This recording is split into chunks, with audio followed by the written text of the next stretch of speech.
জাতীয়তাবাদের নেতা খালেদা জিয়া স্মরণে একটি কবিতা পাঠ করব এবং আল্লাহর কাছে চাই তিনি যেন জান্নাতের উঁচু মুকামে তাকে স্থান দিক। এ কেমন মৃত্যু, এ কেমন চলে যাওয়া। মৃত্যুর ভেতর যে জেগে ওঠে এক সাহসী মানুষ। ঘোর অমাবস্যা রাতে কারারুদ্ধ বাঙালিকে তিনি শোনালেন মহামুক্তির গান। তিনি বাজালেন শঙ্খ নিনাদ, বেজে উঠল ডমরু। বিজয়ের সুউচ্চ মিনারের পাদদেশে দাঁড়িয়ে তিনি গাইলেন মানবতার গান। অবিচার, শোষণ, নির্যাতন, অধিকার হারানো মানুষের পাশে দাঁড়িয়ে শোনালেন অভয় বাণী। গণতান্ত্রিক অধিকারের কথা, মানবাধিকারের কথা। তার পিছু পিছু আসে সবুজ বাংলা। তিনি এগিয়ে গেলেন ইতিহাসের পথ ধরে। জীবন তাকে দেয়নি বিশ্রাম, জীবন তাকে দেয়নি শান্তির পায়রা আকাশে ওড়ানোর কোমল বেলা। জীবন তাকে দেয়নি শীতার্ত সকালে এক কাপ গরম চায়ের আনন্দ। কেঁপে ওঠেনি সন্তানের মাথায় হাত রাখা জননী হৃদয়। জীবন তাকে দিয়েছে প্রতিবাদের রাজপথ আর কারারুদ্ধ জীবন।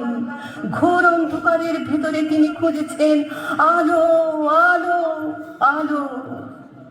সে আলোয় স্বাধীন সুখী বাংলাদেশ কথা কয়, জেগে নয়, কথা কয় বাংলাদেশ। তিনি এগিয়ে গেলেন ইতিহাসের পথ ধরে।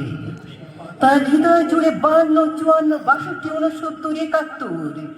তিনি এগিয়ে যান শস্য সম্ভারে ভরা ফসলি জমির ভেতর দিয়ে। তার হৃদয় জুড়ে নবাব সিরাজ, দুদু মিয়া, হাজী শরীয়তুল্লাহ, ইশাখা, ক্ষুদিরাম, বাঘাযতীন, প্রীতিলতা, ইলামুট্ট, সালাম, রফিক, জব্বার, আসাদ, নূর হোসেন। তিনি এগিয়ে যান, তিনি এগিয়ে যান, তিনি এগিয়ে যান ইতিহাসের পথ জুড়ে। তার হৃদয় জুড়ে আবু সাইদ, মুগ্ধ, তাহমিদ, রিয়াজ, রুদ্র, ফাইয়াজ, ফরহাদ, কত শত শহীদের নাম। এই নাম ত্যাগের মহিমায় উদ্ভাসিত টকটকে লাল গোলাপ। আসন্ন প্রজন্মের কাছে, আগামী প্রজন্মের কাছে তার সতের উচ্চারণ। হে সন্তান আমার, শুদ্ধতম মানবিক বোধের বিকাশে ভাটিয়ালির টানে, চর্যাপদের টানে, আব্বাস উদ্দিনের টানে, জয়নুলের টানে, জুলাই আগস্ট 2024 টানে, বিশুদ্ধ গণ অধিকারের টানে, তালমাতার মিহি বাতাসের টানে, বৃক্ষের টানে, পাখির সুরের টানে, ভিটে বাড়ির টানে। তোমরা জেগে ওঠো, তোমরা জেগে ওঠো, তোমরা জেগে ওঠো, হে প্রজন্ম আমার।